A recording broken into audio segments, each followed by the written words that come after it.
wasaaradda arrimaha dibadda waxay ka mid tahay wasaaradaha fududeeya wax u qabashada ummadda Soomaaliyeed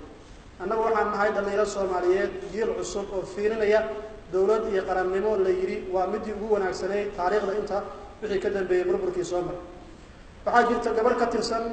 ciidanka xoogga dalka Soomaaliyeed oo lagu magacaabo Faa'iiso oo sheegtay inay kula kulantay gabadhaas baraha bulshada markii isticmaalaysay waxa la keenay dalka Kenya magaalada Nairobi leefkeeda ama muuqaaladeeda waxa kamid ah markay hadlaysay dadkii ay la kulantay inuu kamid ahaa wasiirka arrimaha dibadda Yuusuf Garaad isla markaasna la rabay gabadhaas in gargaar caafimaad la weydiiyo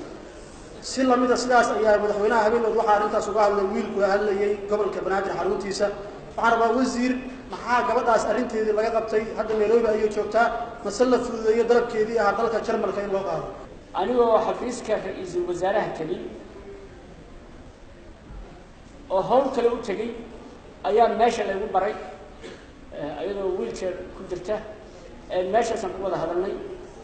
ra'iisul wasaaraha ayaa isla meeshii igu sheegay inaan visa u raadiyo wadan hadda aan rabin inaan wadanku ahaa si inaan ka dacwoonay ma rabin sheego laakiin wadan buu yiri wadanka visa uga raadi wadankaas safiirkiisa maalintaas aan badal lahaa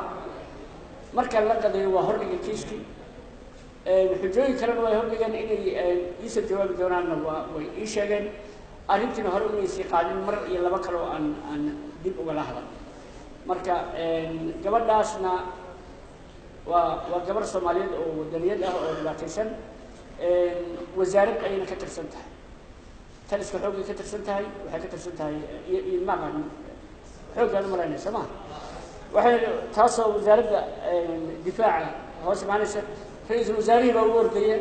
wax maaragtay hadda anigu aan isleeyahay waa laga hadladay ma jiraan dawladuna way jeceshahay inay wax ka qabato inta taagteed ah laakiin waxa cid kale ku xiran mar walba waa culays weyn